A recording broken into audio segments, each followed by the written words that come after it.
Les bons plans pour profiter de la vie à l'israélienne, c'est tous les jours sur Studio Kalita. Salut et des bons plans un peu spéciaux cette semaine puisque c'est Yom Yerushalayim qui approche à grands pas et nous on est impatients de découvrir ce que nous a décoté. Qu'est-ce qui se passe? La technique me parle, quoi? Il faut appuyer sur le micro. Voilà, d'accord. Voilà, vous voyez, c'est comme si on était en direct chez vous dans votre salon. Donc Valérie. Bonjour. Ça va? Très bien. Alors, qu'est-ce que tu nous as dégoté? Parce que tu as tout suivi, tu as lu toutes les parutions, tu sais exactement ce qui nous attend pour festoyer cette journée magnifique où les drapeaux vont flotter dans Jérusalem. Un peu partout, oui. Donc, Yom Yerushalayim, dans le micro, Valérie. Ça a lieu le dimanche 13 mai. Comme ça. Ouais. Très bien. Okay. Donc, le dimanche... Oui, mais sinon, je ne vois plus rien. On va pas y arriver aujourd'hui. Non, si. Donc, le dimanche 13 mai, on va donc fêter les 51 ans de la réunification de Jérusalem après la guerre des 6 jours en 67. Je ne vous fais pas le topo. Et donc, l'événement principal de Yom Yerushalayim, c'est ce qu'on appelle la marche des drapeaux. C'est très sympa. Il faut au moins l'avoir fait une fois. C'est donc une marche avec beaucoup.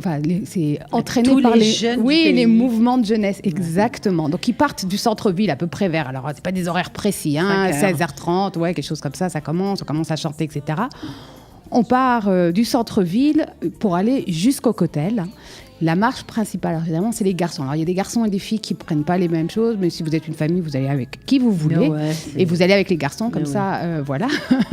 Et donc, on passe par la porte de Shrem, dans le chouk arabe, ce qui permet des fois d'aller dans le chouk arabe, parce que généralement, on n'y va pas. Donc, on le traverse pour arriver jusqu'au Kotel, où évidemment, c'est la fête. Après, les danses, on danse la devant musique. le Kotel. Je crois que c'est le seul jour où tout le monde danse devant le Kotel. Ah oui, non, c'est vraiment génial, quoi. Et puis, il faut suivre tout, parce qu'il y a plein de choses. Et puis les gens chantent quand on descend dans la vieille ville. Les gens chantent. Oui, c'est des mouvements de jeunesse. Donc, ils sont là avec leurs instruments. Tout le monde chante avec eux. Ouais.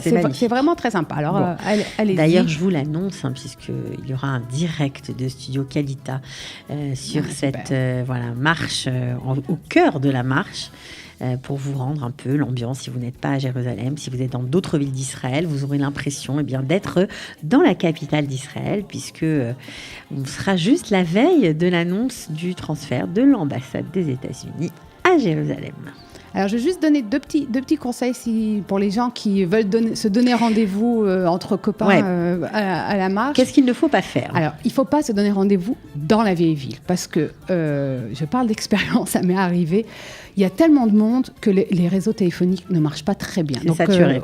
Voilà. Donc on ne peut appeler personne. Ça marche quand ça veut marcher, donc c'est un peu compliqué de se donner rendez-vous. Il faut aussi savoir qu'au moment où il y a à peu près tout le monde dans la vieille ville, ils bloquent certaines rues pour les faire en sens unique, pour faciliter le transit entre les différentes parties de la vieille ville. Ce qui fait que des fois, quand on donne rendez-vous à un endroit, l'autre personne ne peut jamais y arriver parce qu'elle n'est pas dans le bon sens pour y arriver, etc.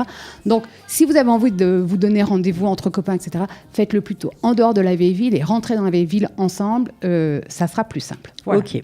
Bon, alors il y a une autre marche, je crois, parallèle, une marche un peu contestataire comme ça. Oui, alors ça, il y a quelques années, il y a des gens qui ont un peu réagi parce que, évidemment, le jour de Yom Yerushalayim, le chouk arabe est fermé pour des questions de sécurité, puisque tout le monde passe par là, donc les magasins sont fermés. Voilà.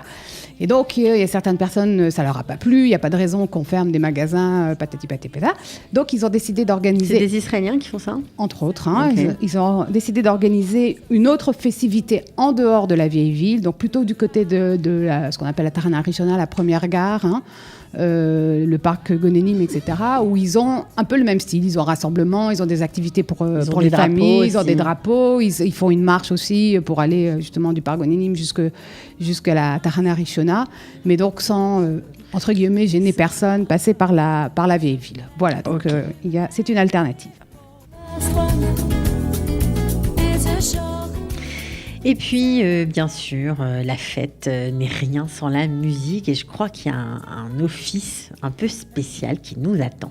Oui, il y a un office du matin, donc Shacharit, à partir de 8h, façon Karl Barth. Ce sera quoi, le dimanche matin?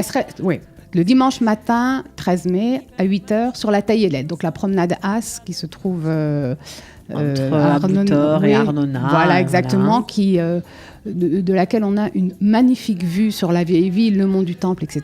Et donc là, ils ont décidé d'organiser donc, un grand office façon Karl Barth, donc très, très, très chantant. Avec des guitares, etc.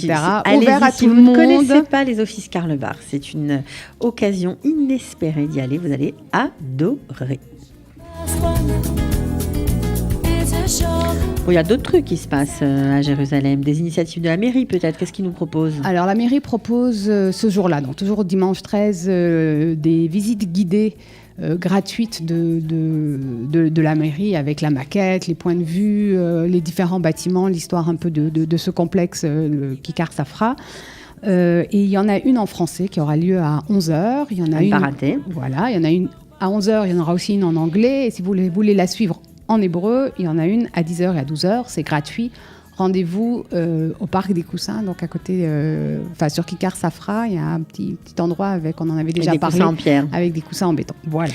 Ok, bon, si vous aimez la musique, si vous aimez nos confrères de Galgalatz, on leur fait un peu de pub, on est fair play. Il y aura un studio en verre à Ben Yehuda entre 10h et 19h. Mais bien sûr, ce n'est pas tout. Notre mère et sa femme nous proposent d'aller leur faire un petit coucou. Ça se passera où ? Oui, ça se passe à la Tour de David. Donc, Nir et Beverly Barkat reçoivent tout le monde. Il suffit il y a un peu de queue, mais voilà, vous pouvez aller leur serrer leur pince, leur dire bonjour. Non, c'est franchement très sympa.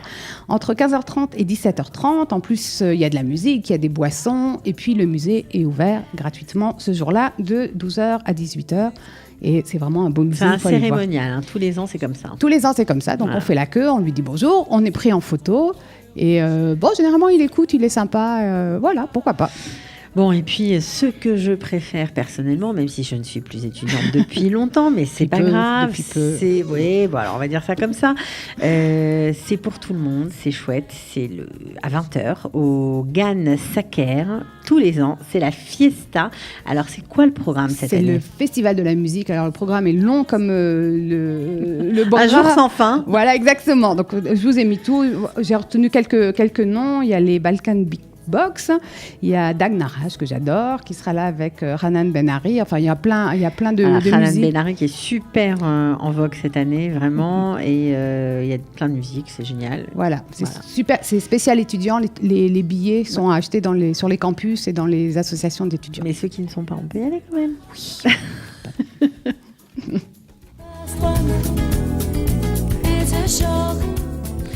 Bon, alors, tu as passé beaucoup de temps, je crois, Valérie, à lister tout ce qui se passe, non pas à Jérusalem, ça c'est les grands événements, mais surtout dans les quartiers de Jérusalem, parce que c'est une grande ville quand même. C'est une grande ville, et puis il y a beaucoup de quartiers qui ont envie de faire la fête aussi. Alors, tu peux nous donner quelques noms de quartiers, juste pour qu'on se rende compte, comme ça ? Oui, il y a Talpiot, il y a Pisgat Zev, il y a Choma, il y a Ramot, Givat Shaoul. Voilà, il y a plein de choses.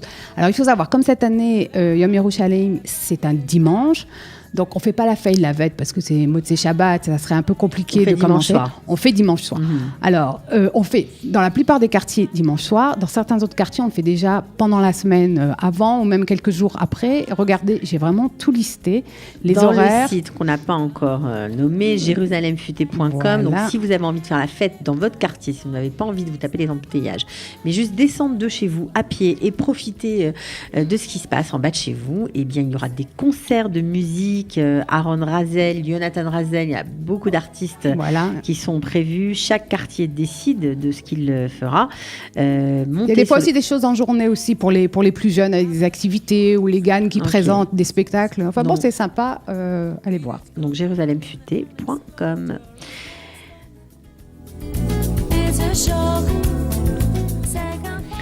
Et Valérie, les cérémonies officielles, alors, il n'y en a pas cette année ? Si, il y en a. Bon, mais la plupart, c'est sur invitation. Donc c'est pas pour nous. Je ne les ai pas toutes mises. Il y en a 2, c'est sans invitation.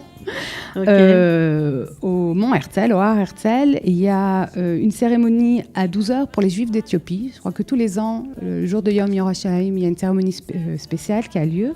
Et à 14h, il y a une cérémonie en souvenir donc, des combattants de la guerre des 6 jours. Des combattants de la guerre des 6 jours. De ceux qui sont il y a aussi à Givat Atar Moshet, on avait parlé de ce musée, il y a effectivement la grande cérémonie, mais ça c'est sur invitation. Ouais. Bon, ok. Il y a d'autres, il y a plein de choses à faire, je pense que c'est bon.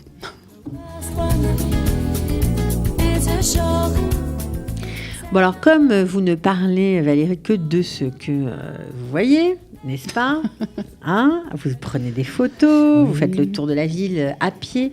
Vous avez proposé un petit quiz sur les lions de Jérusalem. Oui, j'ai mis ça en l'honneur de c'est le symbole, les lions de exactement, Jérusalem. le lion de Juda qui est sur donc, l'emblème de Jérusalem. Et donc, j'ai pris des photos de lions qui sont sur des bâtiments. Alors, je vous aide un peu, c'est sur Yafo, entre Mahane Yehuda et Kikar Tzahal. Voilà, j'ai pris 5 photos, à vous de voir où elles ont été prises, sur quel bâtiment, et puis sans tricher, vous regardez, puis après, je vous ai mis en dessous les réponses avec quelques explications sur certains de ces lions, mais on en voit partout, c'est très sympa. Voilà, il faut se balader un peu le nez en l'air à Jérusalem. Ok.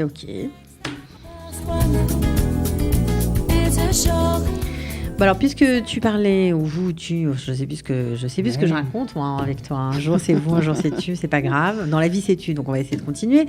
Le marathon des visites guidées organisé par le Machon Ben Zvi. Alors, qu'est-ce que c'est ?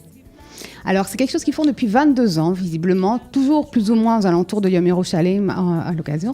Donc, ils proposent des visites guidées de plein d'aspects de Jérusalem pour faire connaître Jérusalem, différents aspects. Il y a, je crois, en tout 90 visites. Alors, des aspects historiques, des aspects économiques, des aspects sociaux. Oui, des aspects aussi sur la nature, parce qu'il y a des visites dans les forêts aux alentours de... Il y a de tout. Il y a de tout. On peut aller voir, par exemple, le ministère des Affaires étrangères. Ça, c'est sympa, c'est sympa à faire. Celle-là, elle est gratuite. Il y a certaines qui sont gratuites, certaines qui sont payantes. Il y en a une qui s'intitule « Les boulangeries des contre-allées », donc d'aller tester un peu ce qu'il y a dans les boulangeries, dans les petites rues. Il y en a une sur la trace des Yéménites, il y en a une à Mousrara sur l'histoire de la ligne de démarcation, donc effectivement avant 67. L'important, c'est qu'il faut vraiment aller s'inscrire, parce que sur certaines visites, les places sont limitées. Donc, je vous ai mis le lien vers leur site où vous pouvez vous inscrire, choisir la visite qui vous plaît pendant un de ces 4 jours. Ok. Alors, on va vite finir avec l'agenda. Alors, la première date que je retiens, c'est le 9 mai, Beitar Jérusalem et Hapoel Haïfa. C'est la finale du championnat du foot israélien. Il n'y a plus de place, on ne peut plus acheter de billets, sauf sur le marché noir très très cher. Donc la mairie de Jérusalem organise. Voilà, une soirée grand écran, Kikar Safra, donc le 9 mai à partir de 20h, pour voir la finale. Je pense qu'il y aura autant d'ambiance que dans le stade. Ça risque d'être très sympa. Ça, à ne pas rater. Il va y avoir de la folie sur ce Kikar Safra.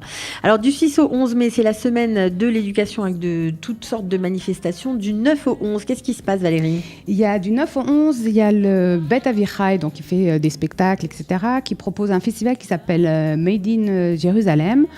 Et il me semble avoir lu que pour les porteurs de la carte Yerushalmi, les spectacles étaient à 10 shekels. Donc c'est sympa, autant en profiter. Ok, du 8 au 10, il y a un autre festival qui a lieu à peu près chaque année. C'est le Festival des écrivains internationaux. L'année dernière, c'était Amos Oz qui était l'invité d'honneur avec ses traducteurs. Cette année, je ne sais pas qui ça va être. Je ne sais pas non plus. Je vous ai mis le lien sur le programme. Donc, c'est à Mishkenot chez Ananim. Il y a des choses qui se font en hébreu, il y a des choses qui se font en anglais. Il y a des grands rendez-vous, il y a des trucs plus intimes. C'est très sympa. Il y a de la vraiment. musique, c'est un peu tout. C'est... Bon, sympa n'est pas le mot, mais disons que c'est très enrichissant. On va dire ça comme ça, ce sera plus juste.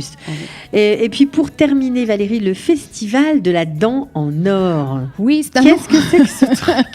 Si je savais, ça a lieu du 8 au 10 mai de 18h à 21h. Donc Porte de Jaffa est dans la vieille ville. C'est un nom très bizarre, mais alors je ne suis pas arrivée vraiment à comprendre de quoi il s'agissait. Visiblement, il y aura des clowns, il y aura des acrobates, il y aura plein de surprises. Enfin, quand on voit leurs vidéos, même quand on leur demande à eux, ils ne veulent pas trop expliquer ce qu'ils font. Ça a l'air complètement déjanté, vraiment de l'art de rue. Déjanté pour les déjantés, mais sympa. Oui, voilà. Festival de rue, quoi, en fait. Exactement. Bon, des clowns, des acrobates. Tout est gratuit et ils ont l'air vraiment un peu à la masse, mais c'est ça qu'on aime bien. C'est ça qu'on aime. Ok, merci Valérie. De rien. Ciao. Au revoir.